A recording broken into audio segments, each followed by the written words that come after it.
By the summer of 1998, 5 years had passed since Mia Zapata was murdered. 5 years of interviews, 5 years of tips, 5 years of leads that went somewhere and then stopped. And Detective Dale Tallman of the Seattle Police Department sat down with a reporter from the Seattle Times and said something that every person connected to this case had been quietly dreading. He said they were no closer to identifying a suspect than they had been in the days immediately after the murder. 5 years, and they were back at the beginning. Mia's father, Dick Zapata, had spent those 5 years waiting for a phone call that didn't come, checking in, hoping slowly in the way that people do when hope gets heavy enough. He had begun to make peace with the possibility that the call might never come, that the case might be one of those ones that never closes. The investigation never stopped. The file never got put away. People never stopped caring, but caring is not the same as knowing. And for years, the person who killed Mia Zapata remained exactly what they had been on the morning of July 7th, 1993, anonymous. What nobody knew, not the detectives, not the community, not Mia's family, was that the answer had been there from the beginning. Not in a witness statement, not in an overlooked lead, not in something that investigators had missed. It was sitting in a storage freezer inside the King County Medical Examiner's office. A small biological sample collected during Mia's autopsy in July of 1993. A swab from a bite mark. It had been preserved almost as an afterthought because that's what you do with biological evidence. You preserve it without any real expectation that it would ever be useful. Because in 1993, the science to make it useful didn't exist yet. But science doesn't stand still. And what that swab was holding, quietly, in the dark, in a freezer, was the genetic signature of the man who had killed Mia Zapata. It just needed the world to catch up to it. Welcome back, listeners, to Dark Dialogue, the podcast where we unravel the shadows of the human mind and dive deep into the mysteries that haunt small towns and big cities alike. I'm your host, John. And I'm your co-host, Angela. Together we shine a light on the stories that keep us up at night, unsolved disappearances, lives stolen too soon, and the questions that refuse to be buried. Before we get into it, this week on Patreon, we're posting additional source material, research notes, and behind-the-scenes case analysis connected to the Mia Zapata investigation. Material that doesn't always fit inside the episode itself, but it deepens the picture considerably. So if you'd like to support the show and access that content, you can find us on Patreon. Thank you for helping us continue telling these stories with the care that they deserve. In our first episode, we focused on Mia herself, who she was before any of this happened. The artist, the musician, the friend, the voice that left an impression on everyone who heard it. In our second episode, we followed the investigation into the night of July 6th and 7th, 1993. The timeline, the evidence, the frustrating, painful reality that despite everything investigators found, they couldn't find the one thing that mattered the most, a name. Tonight, we're in those cold years. We're going to follow the case through the years when nothing moved, when the community kept pushing and the evidence kept sitting and the answer kept not coming. And then we're going to watch something change, not dramatically and not all at once, the way a fire catches, slowly, then completely. Because the story of how Mia Zapata's killer was finally identified is not a story about a breakthrough moment. It's a story about what survives when everything else runs out. So when people hear the phrase cold case, they usually imagine a file getting put into a drawer somewhere, investigators moving on, the case quietly forgotten about. But that is not what happened here. What happened here was something almost worse. The investigation never stopped. People never gave up. The community never let it fade. And still, year after year, the case went nowhere. And not because nobody was trying, because the person responsible just wasn't where anyone was looking. So the case remained officially open throughout this entire time period. The Seattle Police Department continued receiving tips, and they continued investigating those tips, but none of them produced any kind of a viable suspect. And then in 1998 is when Detective Dale Tallman publicly acknowledged that they were no closer to finding the murderer than they'd been on the morning that they found the body. How frustrating. I can't even imagine. It had to be so frustrating. And we've talked about this in Mia's case a lot. The good thing about being Mia Zapata is you have an entire community in uproar because your murder's not being solved. Right. And so this Not is just a mom and a dad, but right. a whole horde An entire of people. community. I mean, Yeah. you have Pat Benatar getting involved to come out and help raise money to hire a PI, where you don't have that when it's just, and I say just in air quotes because it's not when it's a regular human being. Right. It's just a regular Joe Blow. And that doesn't take anything away from Mia. It doesn't take anything away from this tragedy. And it doesn't take anything away from the victims that aren't known by anybody. Definitely. It's just the reality of it that when you are in a band and you have a following, there's a lot of people that are pissed off and angry and want answers. And there's more money to be thrown at the problem. I mean, the reality is, I guess the best way to say it is this. The West Memphis Three are only out of prison because bands like Pearl Jam and Metallica and stuff like that, the Dixie Chicks, caught onto the story and threw their weight and money behind getting justice in that case. If it wouldn't have been for that, their asses would be rotting away in an Arkansas prison right now today. I can almost guarantee it. Yeah. And I don't think they would argue with me. I think the three, Damien, Jesse, and Jason, would agree with me and say, yeah, if it wouldn't have been for the publicity in this case, we would still be in prison. All of the collective voices and money. Right. And the fact of the matter is when you're a Metallica fan, for instance, and Metallica throws their weight behind a cause, or you're a Pearl Jam fan and Eddie Vedder is doing press conferences about something, you listen, you pay attention, you get involved, and you agree to a degree because of your feelings for them. Right. Yeah. At least you're going to look into it for yourself. Exactly. It's going to spur thought and action. Yeah. Yeah. And the sad reality is, if you don't have those celebrity voices, I can't say that people don't care, but people aren't aware. Yeah. And they don't have the resources to, I don't want to say the word care, but they don't have the resources to prove their care. Right. And, you know, like in the West, you can scream all you want, but somebody still wants to get paid to investigate something. Yeah. And, you know, like in the West Memphis 3 case, because of the publicity of it that reached people around the globe. Yeah. And you had people from benefit concerts and whatnot. Yeah. And you had, you know, wealthy donors from New Zealand and Scotland and whatever donating money. And it's just a different scenario, I guess is. Yeah. And so the good part about this case is Mia Zapata was known. And so we were able to throw a lot of money, but resources. I think more importantly, community pressure, because when you're a law enforcement agency and the community is pissed off, there's a lot of pressure to solve it. You have power, but it feels differently when they're all mad at you. Right. So, yeah. So, you know, during this time, Dick Zapata, Mia's father, had quietly begun to accept that the case might never be solved. And I think that's a reality in these cases. After so many years go by, you have to start coming to terms with the idea that maybe we're never going to know. Yeah. Heartbreaking. Oh, man. The kind of amazing thing about this case is the medical examiner was heads up enough to swab a bite mark in 1993 and then preserve it indefinitely, which really does say a lot, because kudos. A bite mark swab in 93 really meant diddly shit. Why he did that, I don't know.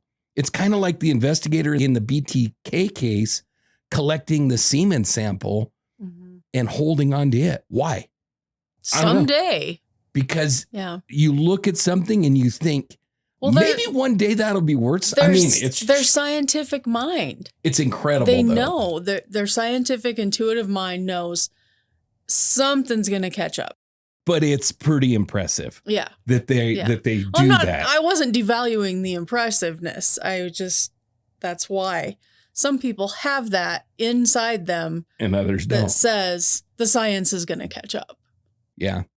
And I wish that more had that, because I think there'd be a lot more solved cases if we had collected some evidence. Amy Robecto, who we're covering in Rocky Mountain Reckoning right now, totally opposite. Yeah. Well, like you said on one of the last episodes I listened to you doing by yourself because I bailed on you, you can't get any of that back once it's gone. Oh, it's gone forever. So and that's the sad there's part. These minds that are like, even if we don't need it in 20 years, I can't get it back if it's gone. So it's not going to be gone on my watch. Yep. So, but I think there is the reality that there's a lot of difference between an active investigation and a productive investigation. A lot of cold cases are considered active, but nobody's doing anything with them. Mm-hmm. And it's not producing any new leads or anything like that. So sometimes it's because you can't force it.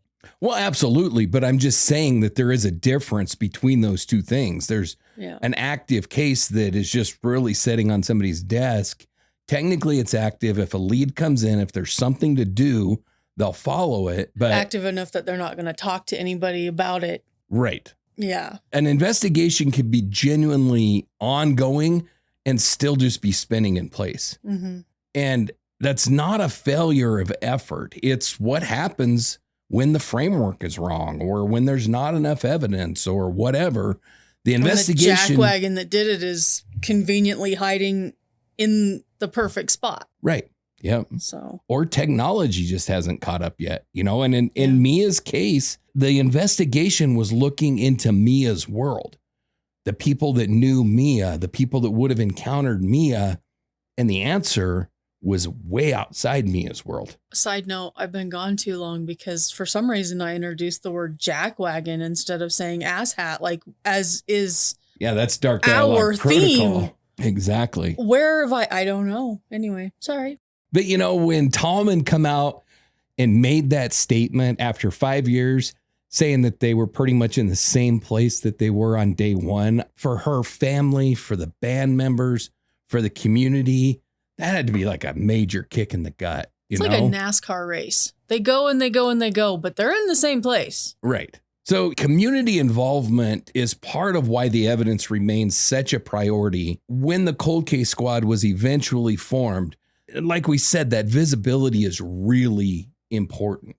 With the benefit concerts, like the Gits, obviously, Joan Jett, Pearl Jam, Soundgarden, they all contributed visibility, resources, and they ended up raising about $70,000. So Pearl Jam makes kind of an effort to really jump out there if something speaks to them, because this is not their... One thing I can't say, because I don't know, it's not because it's wrong. One thing I cannot confirm is Pearl Jam. Okay. What I can confirm is Eddie Vedder definitely, and it might have been this. He I don't know. rises to the occasion is what you're saying. Right. In the whole West Memphis 3 case, it was Eddie Vedder that was sitting in the courtroom. It was Eddie Vedder that was visiting Damien Echols in prison. I can't say it was all of Pearl Jam. I can say, like, in Mia's case, Pearl Jam, the band, got involved and did benefits and stuff like that. Okay. But I don't know if Eddie Vedder was the driving force or if it was a Pearl Jam collective. And I also can't say that Mia's case isn't what spurred that interest in Eddie Vedder to get involved in case. I don't know. Okay. But to your point, yeah, he gets involved in quite a bit of this stuff, or he did anyway. I haven't seen him in so much lately, but he was very involved in this case and very, very involved in the West Memphis 3 case. All of those benefit organizations and stuff, like I said, raised about $70,000 to go to hiring a private investigator. The case was also shown on Unsolved Mysteries, 48 Hours, America's Most Wanted, kept the case in the public view. And then the creation was called Evil Stig, and that was Joan Jett and the surviving band members from the Gits. And they did a short little tour thing and made a record in 1995 specifically to raise the funds to hire an investigator and to keep this case in the public eye. Okay. And then we already talked about it, but Home Alive was founded directly in response to Mia's murder. And it operated, I think, for 17 years or something like that. So it went for a long time. And so with that $70,000, a big portion of that went to hire investigator Lee Heron. And she was involved in this case really early on throughout the later prosecution. And her presence really represents something pretty unusual, unfortunately, but that is a community that just simply refused to wait. And her persistence and her specific concerns about the timeline, which we'll be talking through, those introduce a thread that's going to get a lot fuller treatment when we get into episode 4, the last episode of the arc. But Lee Heron is a private investigator.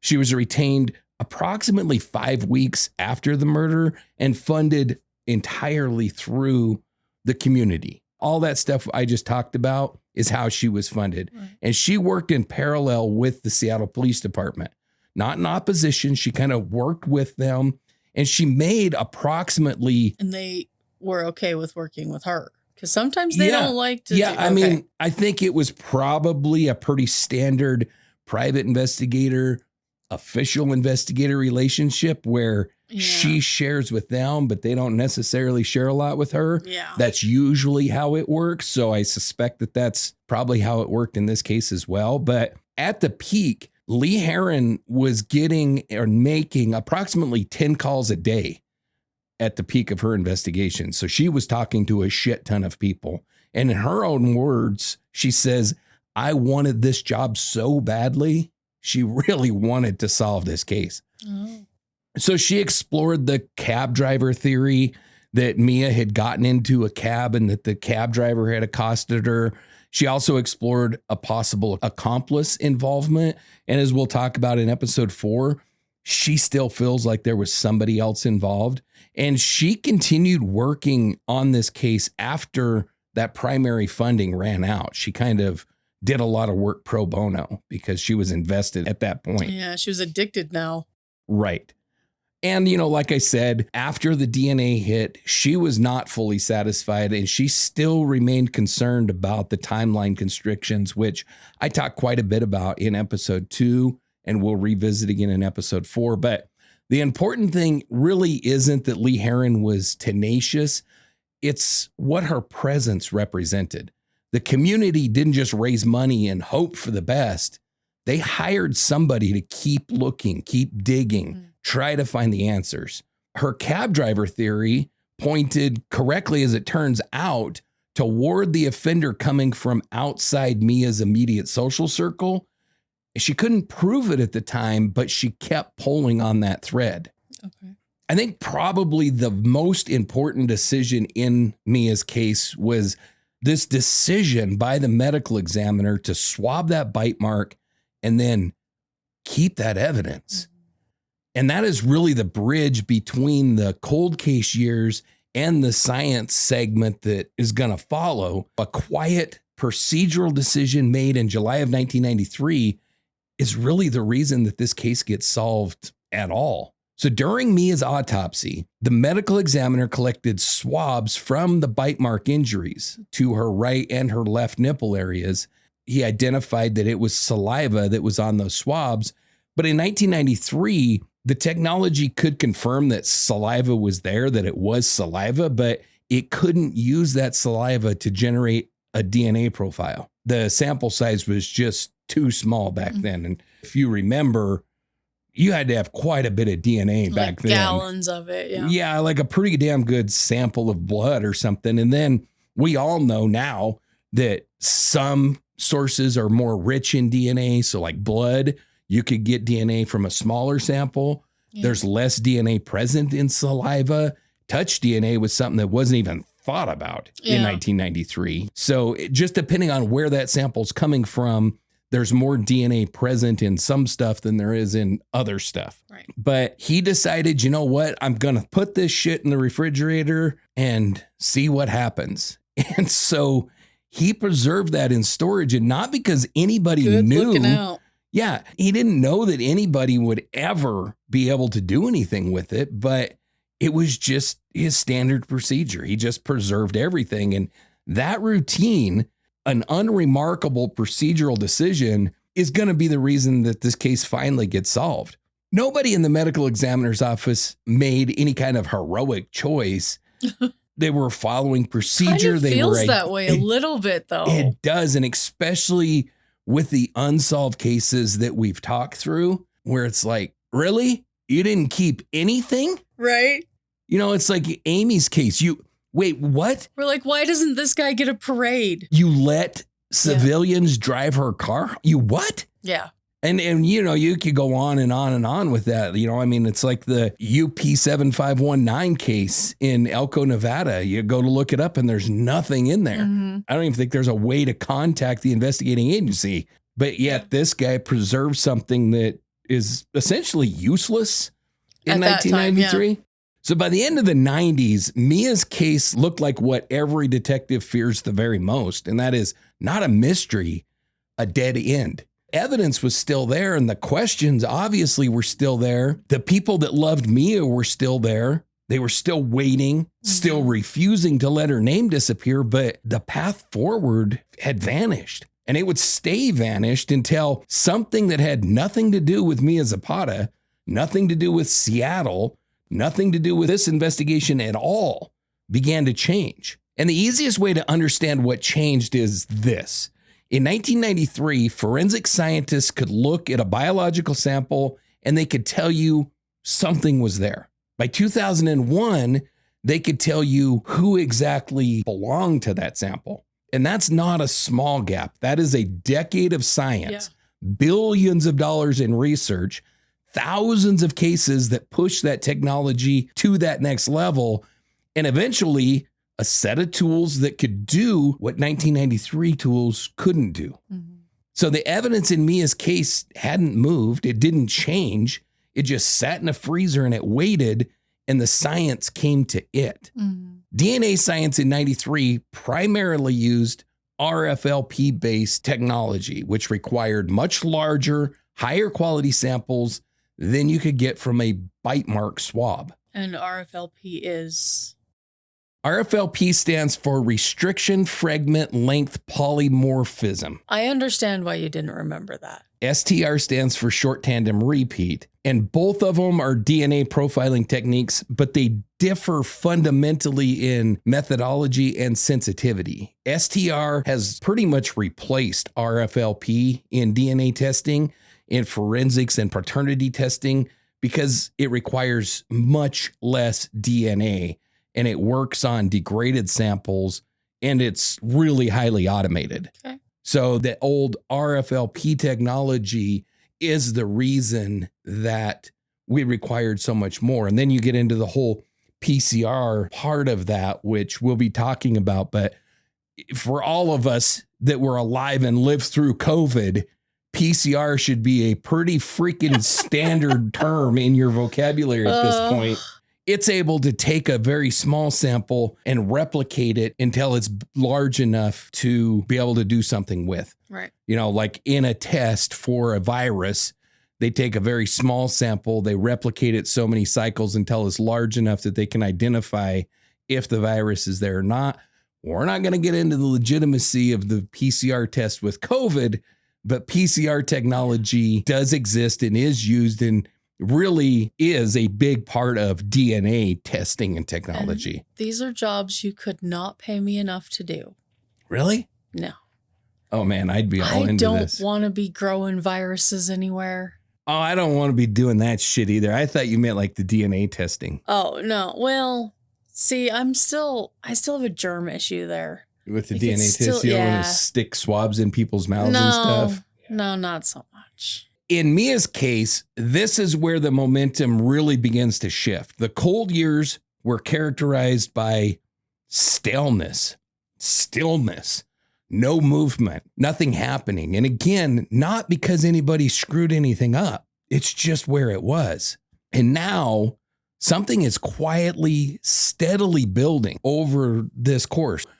PCR stands for polymerase chain reaction, and it is the technique that really changed forensic science. It essentially makes copies of little DNA segments and then amplifies that trace material until you have enough to work with. STR we already talked about, and it was developed alongside PCR, so they kind of come up hand in hand, and it's far more specific and sensitive than the earlier methods. The combined PCR-STR technology allowed forensic scientists to generate usable profiles from samples that would have been completely unusable years before. And then we have CODIS, the Combined DNA Index System, which was established by the FBI in 1998. And it is the national database that allows genetic profiles from unsolved cases to be compared against convicted offender profiles. This was not unique to Mia's case. Hundreds of cold cases across the nation became newly viable as these techniques matured, and we're seeing it right now. We saw it with Shafter Jane Doe, who was just identified a couple weeks ago. You know, we saw it in I-90 Jane Doe, Cindy Estrada, who was identified about a year ago. I think almost exactly. I think it was July of last year when she was identified. So we're still seeing this as it's developing, and we're still able to get more and more DNA from smaller and smaller samples. But when Mia was murdered, almost none of this existed. DNA existed, but I mean, of course DNA existed. I always catch myself saying that. Who invented DNA? We knew about DNA, but we couldn't do a hell of a lot with it back then. Before we keep going, I want to take a quick second. If you've been listening to Dark Dialogue, you already know that this isn't just storytelling. Every episode is built around one goal: keeping the focus on the victim and working towards the truth. So if that matters to you, make sure that you're following the show on whatever platform you're listening on. And if you haven't yet, take a second to leave a rating or a review. It makes a bigger difference than people realize. And it's what helps these cases reach people who otherwise wouldn't even hear them. All right, so let's get back to the story. So around this time is really the first time that investigators are actually able to obtain something that's usable. They're able to develop two profiles in equal concentration, which means that they can identify what's Mia's and what belongs to somebody else. 8 years after the murder, they finally have a genetic portrait of the man that they're looking for. So the Washington State Patrol Crime Lab forensic scientist Jody Sass is the one that isolated the DNA profiles and submitted the evidence for testing through PCR-STR methodology in 2001. And they got these two distinct DNA profiles, one being Mia Zapata's and profile 2 being that of an unknown male. Both profiles were present in equal concentrations, which is forensically significant. It means, you know, she didn't brush up against somebody or something like that. If there's the same amount of his DNA on her as there is her DNA, that is a significant contact.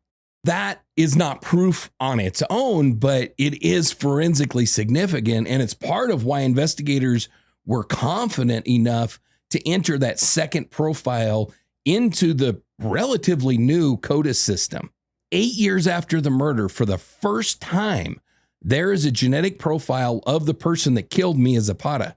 No names attached to it, but it is a real, searchable, scientifically sound profile that gets uploaded into CODIS. But like we've talked about in other cases, entering something into CODIS is not the same as picking out the match.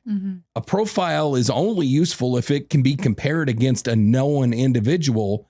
And CODIS is what makes that comparison possible on a national scale. But when they uploaded this, they got nothing because the killer obviously wasn't in the database. Right. Okay. So they have the profile. It's kind of like Cindy Estrada and Irma Linda Garza, I-90 Jane Doe, Bitter Creek Betty.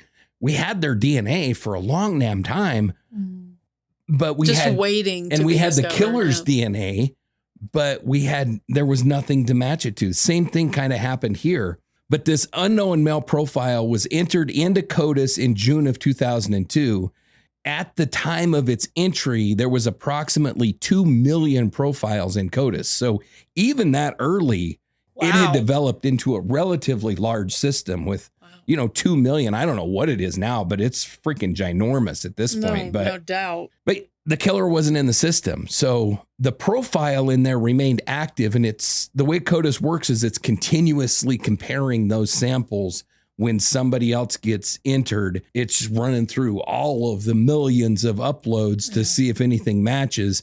It is not a one-time search. It's an ongoing comparison engine. It's running all of the time. Every time a new offender profile is entered into it anywhere in the country, it gets compared against every unsolved case profile that's already in the system, including Mia Zapata's. And a no hit doesn't mean it's a failure. It just means that the right person hasn't yet been entered into the system. But somewhere in Florida in 2002, that was about to change. Florida. Yeah. In the summer of 2002, for the first time in 9 years, investigators possessed a genetic profile belonging to the man that killed Mia Zapata. They didn't know his name. They didn't know who he was. They didn't know anything about him except that the sequence of nucleotides that made up his DNA, a sequence that was now sitting in a federal database waiting. And 6 months passed. And then in December of 2002, a routine data comparison inside of CODIS flagged something. A profile entered from Florida matched the profile that had been entered from Mia Zapata's case. After 9.5 years, they had a name. And that 9-year silence broke, not with a tip, not because a witness came forward, not because anybody confessed, but it broke because of a Florida statute. A routine felony arrest, a cheek swab, and a database comparison that took a fraction of a second. That's how close the entire case came to the answer that had been sitting in the freezer since 1993. One law, one swab, one match. Puzzle pieces just falling into place. Right. The pivot of this entire arc, this entire investigation came at that point. And that was a minor property crime conviction in Florida under a recently expanded DNA collection law places a killer in the same database as a 9-year-old murder case in Seattle. You can't hardly get farther away in this country than Seattle and Florida. It's definitely one tip to the other. And that came back to a guy by the name of Jesus Mezquia. He was living in Marathon, Florida, working as a fisherman. In 2001, Florida expanded its DNA collection statute to include burglary and robbery convictions, which weren't present before that. Mezquia was convicted of possession of burglary tools, which was a qualifying offense under that new law. And because of that, he was required to provide a DNA sample, which was then uploaded to the Florida DNA database, which feeds into the national CODIS system. Jesus C. Mezquia was a 46-year-old Cuban-born laborer who had been in and out of Florida since the early 1980s. And detectives would learn the full story of his life later, but for now, what mattered was that swab. I am a big proponent of DNA collection from felons. I think that if you're an innocent person, keep your damn hands off my DNA. It's up to us to decide whether we want to allow it to be used or not be used. Mm-hmm. If you commit a felony, we're taking your freaking DNA. Yeah. It's not your choice anymore. It's not your choice anymore. The timing of all this is just, it's just awesome, because if he had been convicted in 2000, then his DNA would have never been collected and the case would probably never have been solved. So you think it wouldn't have eventually in jail? Like they wouldn't have caught up to it? Well, no, because when they pass a law, it's not retroactive. But typically, if he would have reoffended, then yes. But otherwise, he would have served his time and been released and probably never would have been entered. I realize there's a whole bunch of time and space in between all this, but you don't think eventually if he was still in there when they were like, DNA can do, we can do this with the microscopic, all the alphabet soup you were talking about earlier, that they wouldn't have started testing them to everybody? I can't speak about Florida specifically, but I can say that there were several states that did retroactively collect DNA from prior violent offenders, at least. The problem with him, though, is he was arrested for possession of burglary tools, which was not a felony. violent enough. Whether it was or it wasn't violent at all, and whether that would have met the conditions of Florida's law or not, I don't know if they went retroactively. But I also don't know if he would have still been in prison because although it's a felony, it is a relatively minor offense. What, 2 to 5 years or something like that? Maybe. So maybe not. We don't know. But luckily, the son of a bitch was arrested in 2001 after the law was passed. So we don't have to worry about it. They got it. They got his DNA and it matched. When the statistical match came back, it matched Jesus Mesquia, or whatever the hell this guy's name is. It matched Jesus Mesquia at a frequency of 1 in 1.5 trillion in the U.S. population. So it's this son of a bitch. See, now saying it like that sounds vastly different than anything good. What do you mean? Well, because if you're 1 in however many trillion odds of winning something, it's terrible. It's terrible. Yeah. So, but when you're, that does not sound good when you say it that way. Yeah. When you're 1 in 1.5 trillion, there's not that many people on the planet. So It is this son of a bitch. There's no doubt about it. It's not as good as the quintillion when we had that one that was like 4 quintillion. Yeah, but 60 something or other. Yeah. It's still a pretty damn big match. It means that if you lined up every person in the United States more than 5,000 times, the profile still wouldn't match by chance. Would be this guy. Okay. So that is not a statistical maybe it's this dude. It's this dude. So for the first time since July 7th, 93, investigators actually had a name connected to this evidence that they collected almost 10 years before. So a couple of Seattle investigators, Gagnon and Mixell, they have this DNA match, but they need corroborating evidence. They need to answer the question of, could they place Mesquia in Seattle in 1993? Did the timeline and geography make sense? And only after independent verification of those kinds of things could they actually move forward towards an arrest. So they don't fly to Florida at the moment that they get the hit. They go back through the records first. They build independent verification. There's a huge difference between corroboration and confirmation. You know, the database match tells you that there is a biological connection, but it doesn't tell you if this person was in Seattle or whether the timeline works out, if they actually could have committed this crime, or whether any other evidence connects this piece of shit to the case. So, you know, that independent geographic and documentary corroboration is what separates the database lead from having a viable suspect. And so they reviewed the historical records. They looked through traffic citations, arrest records, any document that would establish Mesquia's presence in Seattle during that period of time. And they were able to confirm that this asshat lived in Seattle between 1992 and 1994. And he lived approximately 1.5 miles from where Mia's body was discovered. He was definitely there in the summer of 1993, and he lived in that geographical area. 1.5 miles is not very freaking far away. No. More importantly, his residence is placed within the radius of where Mia walked that night. She was walking very near where this piece of shit lived. That corroboration is not circumstantial. It's geographic. It's documentary. It's very specific. Gagnon and Mixell now have a case that can survive scrutiny. And this is also the moment that the investigation shifts from a possibility to probability. The DNA match plus that documented Seattle presence plus the timeline, these are not things that just happen by coincidence.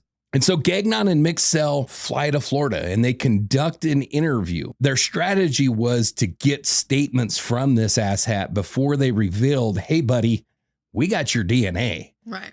It's worth noting. I know that the Seattle Police Department takes a lot of shit for this case because it went unsolved, but with all the cases that we talk about and all the freaking asshat investigators that we talk about, these guys were pretty heads up. I mean, these are the cold case investigators. They're coming onto the case later, but really, I don't have anything that I can point to in this case and say, okay, this investigator's a dumbass. Right. I just don't. I think these guys were pretty heads up. They flew down there. They read him his Miranda rights before they asked him any questions. And then they obtained his statements before they showed their hand and talked about the DNA evidence. And so his documented denials are now valuable evidence. Mm-hmm. If he would have said, oh yeah, I remember that girl and we hooked up and we had sex and she went on her way. Yeah. Well, that's not all that powerful. Then you've got to prove him wrong. But when he says, I don't know what you're talking about. I've never seen this girl before in my life. Then you say, oh, really? So why is your biological material all over her body? Yeah. So explain that to me. These investigators knew that when you're doing something like this, you do not walk in and show your hand. Mm-hmm. You try to ask questions first. You try to establish what the suspect claims, and then you catch him in a lie. We've talked about this all over again. You know, when you sit down with an investigator and they're asking you questions, they frankly don't give a shit what you say. Mm-hmm. They don't care whether you say, yes, I killed her, no, I didn't kill her, because both have value. Yeah. If they can catch you in a lie, that's almost as valuable as having your confession. If you say, I was never in this person's house and we have your fingerprints, we have your DNA, we know you were there, that's almost as valuable as having you say, yes, I was in there. Right. They realized that, and they documented a flat denial on record before the suspect knew that they had his DNA. And that becomes an extraordinarily valuable piece of evidence in the prosecution.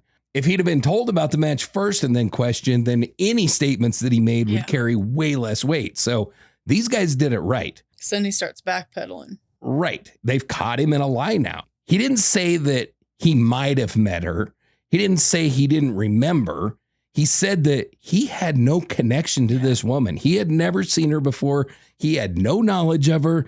He had made no contact with her of any kind. And so when they then said, well, your DNA is present in equal concentration to Mia's DNA, that your DNA was taken using a swab from bite marks on her body, this son of a bitch is sunk in that moment right there.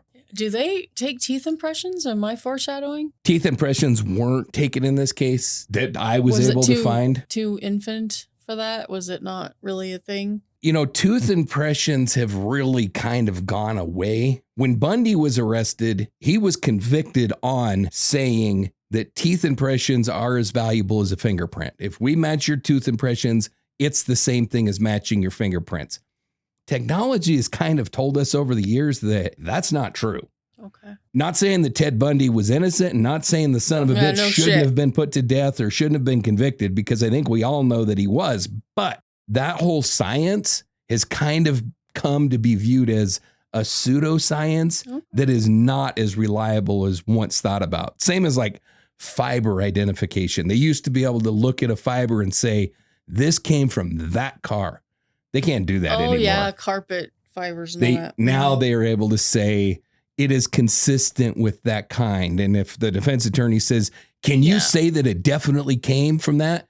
They have to say, no, it's consistent with what was used to make these during this specific time. Exactly. So that it has definitely changed over the years.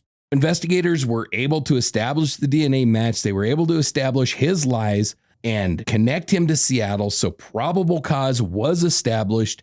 And on January the 10th, 2003, following the interview, because that's the day that they interviewed the son of a bitch. So they must have finished the interview and been like, okay, Jesus C. Guess what? Yeah. You, sir, are under arrest for the murder of Mia Zapata. And he was charged with her murder, and extradition proceedings were started to get his sorry ass back to Washington.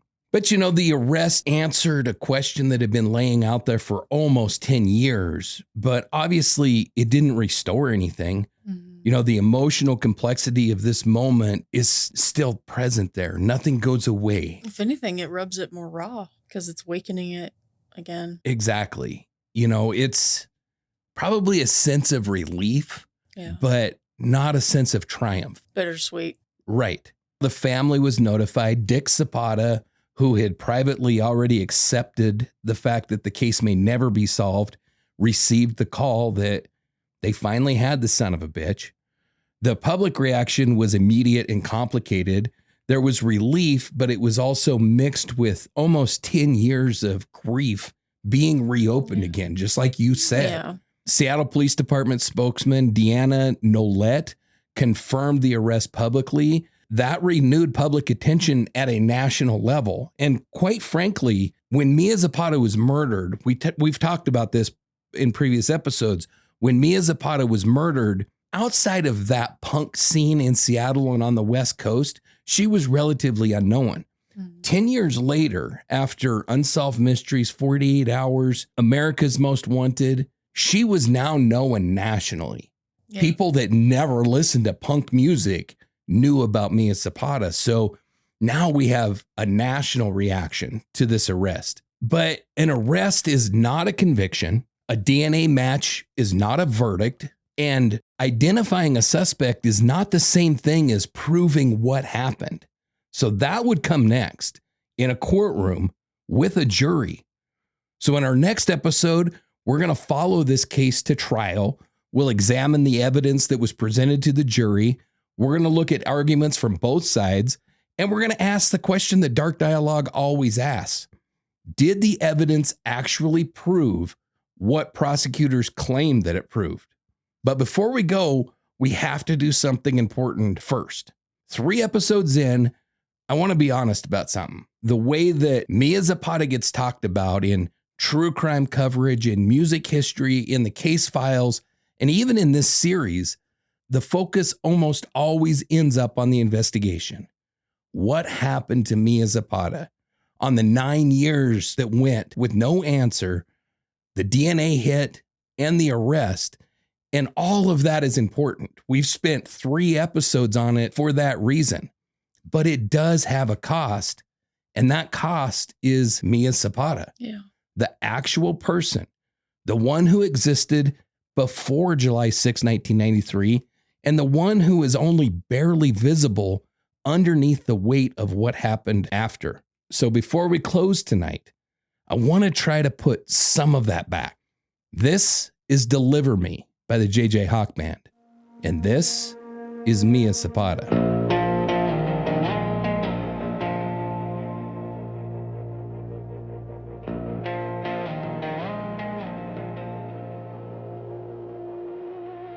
Steve Moriarty, the drummer of the Gits, one of the people who knew Mia the best, told a story once about the early days of the band. He introduced himself as a drummer. Mia corrected him. Not a drummer, she said, an artist.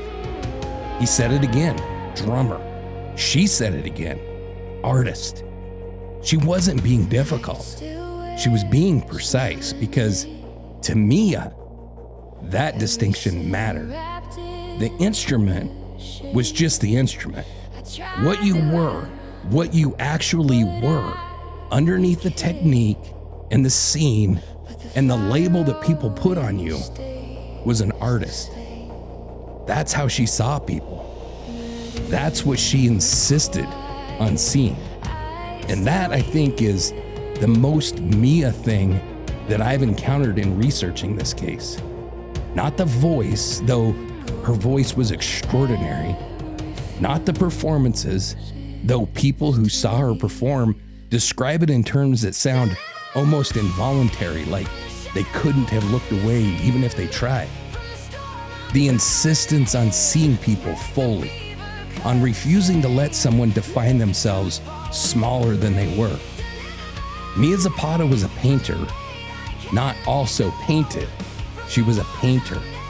She moved through visual art and music and writing the way some people move through different rooms in the same house, naturally, without having to explain the transition. She wrote poetry. She kept journals. She had a voice that her friends describe as something you felt before you processed it. Blues and soul poured into a punk framework, raw in a way that didn't feel like performance. And offstage, which is where true crime coverage almost never goes, she was funny, genuinely, surprisingly funny, the kind of funny that catches you off guard. She had a warmth that people describe consistently across decades in almost exactly the same language. You felt accepted around her. You felt like whatever you actually were was enough. She pointed her mother out from the stage during shows. She fed people.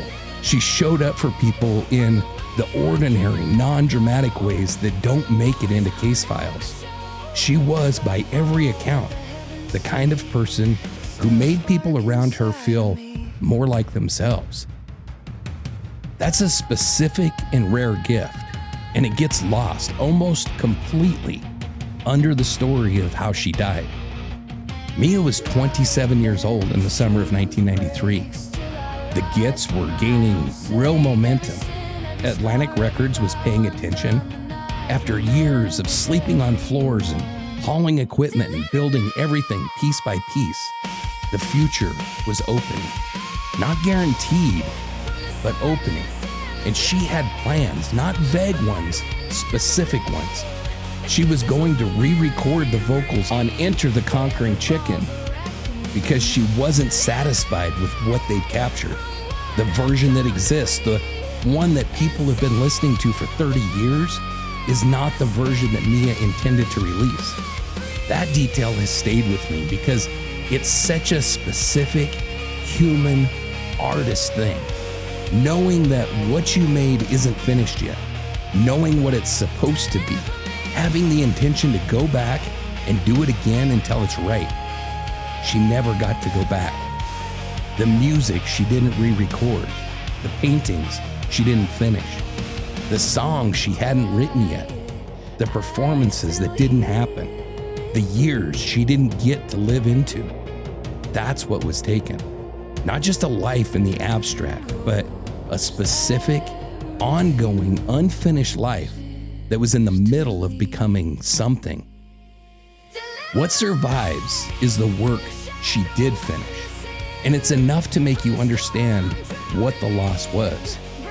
The people who loved Mia carry her the only ways they could, through grief, through memory, through music, through the stubborn refusal to let her become just a headline or a cold case number.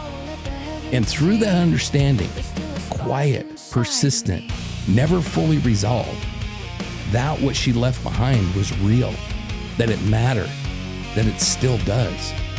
Because some people leave fingerprints on the people around them that don't fade.